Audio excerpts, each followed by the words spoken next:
Welcome to exam मस्ती। आज है 24 अक्टूबर और 24 अक्टूबर 2021 के जितने भी करंट अफेयर्स के इम्पोर्टेंट क्वेश्चन बन सकते हैं वो सभी इस वीडियो में डिस्कस करेंगे और हर क्वेश्चन से रिलेटेड फैक्ट भी आपको बताऊंगा। तो आप पूरा वीडियो को ध्यान से देखिएगा। लास्ट में आपसे एक क्वेश्चन भी पूछूंगा, उसका आंसर भी आपको कमेंट बॉक्स में बताना है। आज की पीडीएफ फाइल भी आप डाउनलोड कर सकते हैं। पीडीएफ आप हमारे टेलीग्राम ग्रुप से भी डाउनलोड कर सकते हैं। टेलीग्राम ग्रुप पर सारी पीडीएफ एक साथ मिल जाएगी और टेलीग्राम ग्रुप का लिंक इस वीडियो के डिस्क्रिप्शन में दे दिया है, तो आप उस लिंक पर क्लिक करके टेलीग्राम ग्रुप ज्वाइन कर सकते हैं। तो चलिए स्टार्ट करते हैं आज का पहला क्वेश्चन। पहला क्वेश्चन क्या है? क्वेश्चन है आपका कि इनमें से किस ग्रुप होल्डिंग लिमिटेड ने हाल ही में एडवांस्ड 5 नैनोमीटर तकनीक पर आधारित नई सर्वर चिप लॉन्च की है। क्वेश्चन क्या है? इनमें से किस ग्रुप होल्डिंग लिमिटेड ने हाल ही में एडवांस्ड 5 नैनोमीटर तकनीक पर आधारित नई सर्वर चिप लॉन्च की है? तो इसका राइट आंसर क्या हो जाएगा? अली बाबा ग्रुप होल्डिंग लिमिटेड। क्या हो जाएगा? अली बाबा ग्रुप होल्डिंग लिमिटेड। अली बाबा ग्रुप होल्डिंग लिमिटेड ने हाल ही में एडवांस्ड 5 नैनोमीटर तकनीक पर आधारित नई सर्वर चिप लॉन्च की है। इस चिप को सॉफ्टबैंक ग्रुप कॉरपोरेशन द्वारा प्रदान किए गए माइक्रो आर्किटेक्चर के आधार पर लॉन्च किया गया। तो इस क्वेश्चन का राइट आंसर क्या हो जाएगा? अली बाबा ग्रुप होल्डिंग लिमिटेड। अब हम बात करते हैं अली बाबा ग्रुप लिमिटेड के बारे में।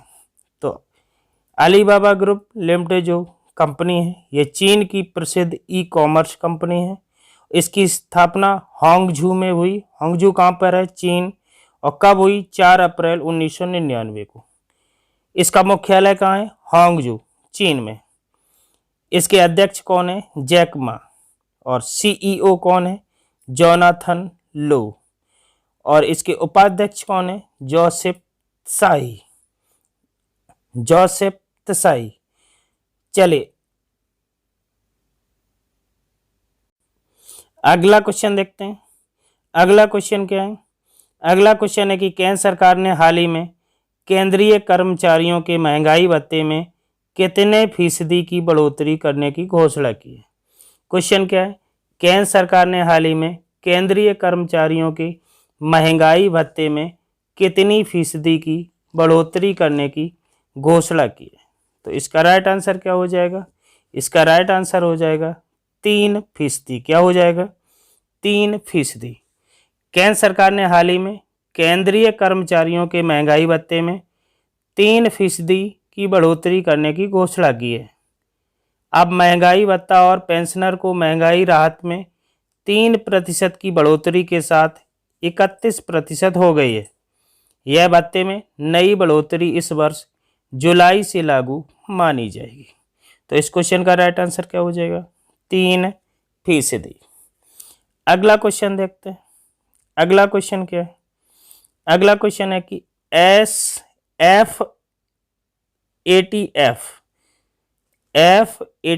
ने हाल ही में किस देश को मनी लॉन्ड्रिंग और आतंकवाद के वित्त पोषण से निपटने में कमियों के लिए ग्रे लिस्ट शामिल किया है? क्वेश्चन क्या है? एफ ने हाल ही में किस देश को मनी लॉन्ड्रिंग और आतंकवाद के वित्त पोषण से निपटने में कमियों के लिए ग्रे लिस्ट शामिल किया है? तो इसका राइट आंसर क्या हो जाएगा? इसका राइट आंसर हो जाएगा तुर्की। क्या हो जाएगा? तुर्की।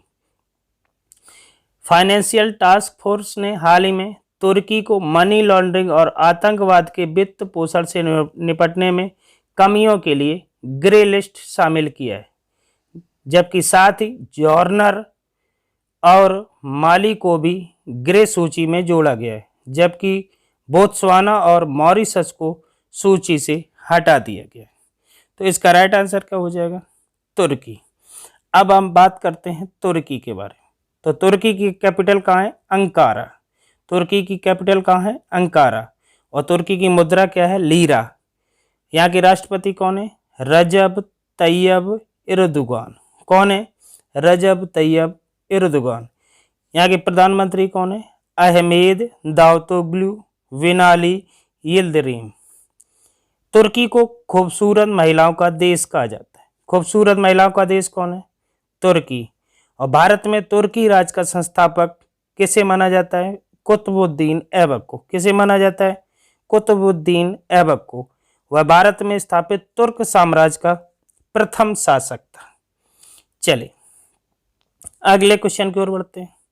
अगला क्वेश्चन क्या है कि इनमें से किस देश ने हाल ही में गणतंत्र बनने से पहले डेम सेंड्रा मैसन को अपना पहला राष्ट्रपति चुना है? क्वेश्चन क्या है? इनमें से किस देश ने हाल ही में गणतंत्र बनने से पहले डेम सेंड्रा मैसन को अपना पहला राष्ट्रपति चुना है? तो इसका राइट आंसर क्या हो जाएगा? बारबाडोस। क्या हो जाएगा? बारबाडोस। बारबाडोस को हाल ही में गणतंत्र बनने से पहले डेम सेंड्रा मैसन को अपना पहला राष्ट्रपति चुना गया है। उन्हें देश की विधानसभा और सीनेट के संयुक्त सत्र के दौरान 2/3 वोट के साथ बारबाडोस के पहले राष्ट्रपति के रूप में चुना गया था। तो इस क्वेश्चन का राइट आंसर क्या हो जाएगा? बारबाडोस। अब हम बात करते हैं बारबाडोस की। तो बारबाडोस की कैपिटल कहाँ है? ब्रिजटाउन। कहाँ पर है? ब्रिजटाउन। और ये किस क्षेत्र में आता है? अमेरिका। बारबाडोस की मुद्रा क्या है? डॉलर। और यहाँ का शासन जो राजशाही है, तो यहाँ की शासन किसका है? महारानी एलिजाबेथ II का। और बारबाडोस के प्रधानमंत्री कौन है? मिया एमोर मोटली। कौन है? मिया एमोर मोटली। तो बारबाडोस के बारे में इतनी जानकारी तो आपको होनी चाहिए। चलिए अगला क्वेश्चन देखते हैं। अगला क्वेश्चन क्या है? हाल ही में किस सरकारी विभाग ने SC ST EWS PWBD श्रेणियों के अभ्यर्थियों के लिए हेल्पलाइन सेवा शुरू की है? तो इसका राइट आंसर क्या हो जाएगा? इसका राइट आंसर हो जाएगा UPSC। क्या हो जाएगा? UPSC। UPSC का मतलब संघ लोक सेवा आयोग ने हाल ही में SC ST EWS PWBD श्रेणियों के अभ्यर्थियों के लिए हेल्पलाइन सेवा शुरू की है। यह पहल ऐसे उम्मीदवारों की पूछताछ की प्रक्रिया को आसान बनाने के आयोग के प्रयास का भी एक हिस्सा है। तो इस क्वेश्चन का राइट आंसर क्या हो जाएगा? UPSC। अब हम बात करते हैं UPSC की। तो UPSC का मतलब संघ लोक सेवा आयोग। इसका फुल फॉर्म क्या हो जाएगा? Union public service commission. Union public service commission. UPSC की स्थापना कब हुई थी? 1 अक्टूबर 1926 को। यूपीएससी की स्थापना कब हुई थी? 1 अक्टूबर 1926 को। मुख्यालय कहाँ है यूपीएससी का? धौलपुर हाउस। और धौलपुर हाउस कहाँ है? धौलपुर हाउस है दिल्ली में। यूपीएससी के वर्तमान अध्यक्ष कौन है? प्रदीप कुमार जोशी। यूपीएससी के वर्तमान अध्यक्ष कौन है? प्रदीप कुमार जोशी। और उत्तर प्रदेश लोक सेवा आयोग के वर्तमान अध्यक्ष कौन है?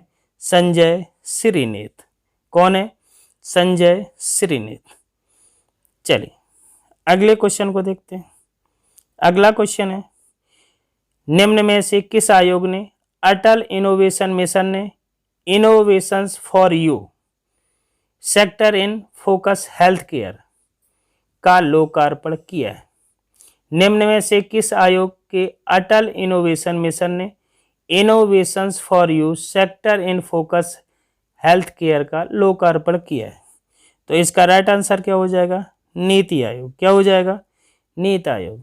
नीति आयोग के अटल इनोवेशन मिशन ने हाल ही में innovations for you sector in focus health care का लोकार्पण किया है, जो कि विभिन्न डोमेन में अटल इनोवेशन मिशन के स्टार्टअप्स की सफलताओं को दर्शाने का प्रयास। तो इस क्वेश्चन का राइट आंसर क्या हो जाएगा? नीति आयोग। चल अब हम बात करते हैं नीति आयोग की। तो नीति आयोग का गठन कब हुआ था? नीति आयोग का गठन हुआ था 1 जनवरी 2015 को। कब हुआ था? 1 जनवरी 2015 को। और नीति आयोग का पूर्व नाम क्या है? योजना आयोग। नीति आयोग का मुख्यालय कहाँ है? नई दिल्ली। और नीति आयोग के अध्यक्ष कौन है? नरेंद्र मोदी, जो कि प्रधानमंत्री है। नीति आयोग के वर्तमान उपाध्यक्ष कौन है? डॉक्टर राजीव कुमार। और डॉक्टर राजीव कुमार क्या है? एक प्रसिद्ध अर्थशास्त्री। चलिए दो बातें बड़े ध्यान से समझना नीति आयोग के बारे में। नीति आयोग का जो पुराना नाम था योजना आयोग था, और योजना आयोग के प्रथम उपाध्यक्ष कौन थे?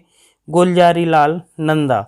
और योजना आयोग के अंतिम उपाध्यक्ष कौन थे? श्री मोंटेग सिंह अहलूवालिया। कौन थे? श्री मोंटेग सिंह अहलूवालिया। तो नीति आयोग के बारे में इतनी इंपॉर्टेंट फैक्ट तो आपको जानना बहुत जरूरी है। अगले क्वेश्चन की ओर बढ़ते हैं। अगला क्वेश्चन क्या है कि निम्न में से किसने हाल ही में कार्ड टोकनाइजेशन के लिए एनटीएस प्लेटफॉर्म लॉन्च किया है? क्वेश्चन क्या है? निम्न में से किसने हाल ही में कार्ड टोकनाइजेशन के लिए एनटीएस प्लेटफॉर्म लॉन्च किया है? तो इसका राइट आंसर क्या हो जाएगा? इसका राइट आंसर है भारतीय राष्ट्रीय भुगतान निगम। क्या है? भारतीय राष्ट्रीय भुगतान निगम। भारतीय राष्ट्रीय भुगतान निगम ने हाल ही में व्यापारियों के साथ कार्ड विवरण संग्रहित करने के विकल्प के रूप में कार्ड टोकनाइजेशन के लिए एनटीएस प्लेटफॉर्म लॉन्च किया है। एनटीएस ग्राहकों की सुरक्षा को और बढ़ाने के साथ साथ उपभोक्ताओं को खरीदारी का सहज अनुभव प्रदान करने के लिए रुपे कार्डों के टोकनाइजेशन का समर्थन करेगा। तो इस क्वेश्चन का राइट आंसर क्या हो जाएगा? भारतीय राष्ट्रीय भुगतान निगम। अगले क्वेश्चन पर बढ़ते हैं। अगला क्वेश्चन देखते हैं। अगला क्वेश्चन है कि भारतीय सेना ने हाल ही में किस राज्य में किस राज्य में चीन से लगी सीमा के पास एडवांस रॉकेट लॉन्चर पिनाका और स्मर्च तैनात किया है? क्वेश्चन क्या है? भारतीय सेना ने हाल ही में किस राज्य में चीन से लगी सीमा के पास एडवांस रॉकेट लॉन्चर पिनाका और स्मर्च तैनात किया है? तो इसका राइट आंसर क्या हो जाएगा? इसका राइट आंसर है अरुणाचल प्रदेश। क्या है? अरुणाचल प्रदेश। भारतीय सेना ने हाल ही में अरुणाचल प्रदेश में चीन से लगी सीमा के पास एडवांस रॉकेट लॉन्चर पिनाका और स्मर्च तैनात किया है। यह एडवांस रॉकेट लॉन्चर पिनाका बहुत घातक हथियार है। इसका नाम भगवान शिव के धनुष पिनाक के नाम पर रखा गया है। तो इसका राइट आंसर क्या हो जाएगा? अरुणाचल प्रदेश। क्या हो जाएगा? अरुणाचल प्रदेश। अगले क्वेश्चन पे बढ़ते हैं। अगला क्वेश्चन क्या है? आरबीआई ने हाल ही में वेस्टर्न यूनियन फाइनेंशियल सर्विसेज और किस पेमेंट्स बैंक पर जुर्माना लगाया? क्वेश्चन क्या है? आरबीआई ने हाल ही में वेस्टर्न यूनियन फाइनेंशियल सर्विसेज और किस पेमेंट्स बैंक पर जुर्माना लगाया है? तो इसका राइट आंसर क्या हो जाएगा? इसका राइट आंसर हो जाएगा पेटीएम पेमेंट्स बैंक लिमिटेड। किस पर लगाया है? पेटीएम पेमेंट्स बैंक लिमिटेड पर। कुछ निर्देशों का पालन नहीं करने की वजह से आरबीआई ने हाल ही में वेस्टर्न यूनियन फाइनेंशियल सर्विसेज पर 27.78 लाख रुपए और पेटीएम पेमेंट्स बैंक लिमिटेड पर 1 करोड़ रुपए का जुर्माना लगाया है। तो इसका राइट आंसर क्या हो जाएगा? Paytm payments bank limited. अगले क्वेश्चन पर बढ़ते हैं। अगला क्वेश्चन क्या है? अगला क्वेश्चन है भारतीय अंतर्राष्ट्रीय फिल्म महोत्सव का कौन सा संस्करण हाल ही में गोवा में आयोजित करने की घोषणा की गई? क्वेश्चन क्या है? भारतीय अंतर्राष्ट्रीय फिल्म महोत्सव का कौन सा संस्करण हाल ही में गोवा में आयोजित करने की घोषणा की गई है? तो इसका राइट आंसर क्या हो जाएगा? 52वां संस्करण। कौन सा? 52वां संस्करण। भारतीय अंतर्राष्ट्रीय फिल्म महोत्सव का 52वां संस्करण हाल ही में गोवा में 20 से 28 नवंबर तक आयोजित करने की घोषणा की गई। साथ ही पहली बार आईएफएफआई ने महोत्सव में भाग लेने के लिए प्रमुख ओटीटी खिलाड़ियों को आमंत्रित किया है। तो इस क्वेश्चन का राइट आंसर क्या हो जाएगा? 52वां संस्करण। अब हम बात करते हैं गोवा की। तो गोवा की कैपिटल कहाँ है? गोवा की कैपिटल है पणजी। और गोवा के सीएम कौन है? प्रमोद सावंत। गोवा की गवर्नर कौन है? पीएस श्रीधरन पिल्लई। और गोवा में एक प्रमुख योजना चलाई जा रही है जिसका नाम है लाडली लक्ष्मी योजना। लाडली लक्ष्मी योजना राज्य सरकार के द्वारा 2012 में शुरू किया गया था। यह योजना राज्य में फ्लैगशिप के रूप में लॉन्च की गई थी। लड़कियों के जन्म के प्रति लोगों के मन में जो हीन भावनाएं उन्हें दूर करने के लिए राज्य में लाडली लक्ष्मी योजना संचालित की गई। योजना के माध्यम से लड़कियों को 1 लाख रुपए तक की राशि प्रदान की जाएगी। तो इसका राइट आंसर क्या था? 52वां संस्करण कहाँ पर होगा? गोवा में। तो गोवा के बारे में इतने इम्पोर्टेंट फैक्ट तो आपके लिए बहुत इम्पोर्टेंट। अब हम बात करते हैं कल की क्विज की। कल आपसे क्वेश्चन पूछा गया था, वह राज्य जिसे एनीमिया मुक्त भारत सूचकांक में सर्वश्रेष्ठ राज्य के रूप में चयनित किया गया है। तो इसका राइट आंसर क्या था? राइट आंसर इसका क्या था? इसका राइट आंसर था हरियाणा। क्या था? हरियाणा। वैसे तो हमारे सभी साथियों ने लगभग इसका सही आंसर दिया है। आपको बताते चलें कि जब भी आपसे कोई कुछ पूछी जाए, कोई क्वेश्चन पूछा जाए, तो उस क्वेश्चन के उत्तर के बारे में आपको जितना भी विस्तृत रूप से पता है सारा कुछ कमेंट में लिखा करिएगा। चलिए, आज का प्रश्न है आपका कि केंद्र सरकार ने हाल ही में केंद्रीय कर्मचारियों के महंगाई भत्ते में कितने फीसदी की बढ़ोतरी करने की घोषणा की है। क्वेश्चन क्या है? केंद्र सरकार ने हाल ही में केंद्रीय कर्मचारियों के महंगाई भत्ते में कितने फीसदी की बढ़ोतरी करने की घोषणा की है। तो इसका आंसर आपको कहाँ देना है? कमेंट बॉक्स में। कहाँ देना है? कमेंट बॉक्स में। तो आज का क्लास आपको ये कैसा लगा कमेंट करके ज़रूर बताइएगा। यदि अच्छा लगा हो तो वीडियो को लाइक, शेयर और चैनल को सब्सक्राइब अवश्य कर लें ताकि आने वाली वीडियो की नोटिफिकेशन आपको मिलती रहे। मिलते हैं अगले क्लास में एक बार फिर। तब तक के लिए जय हिंद, वंदे मातरम।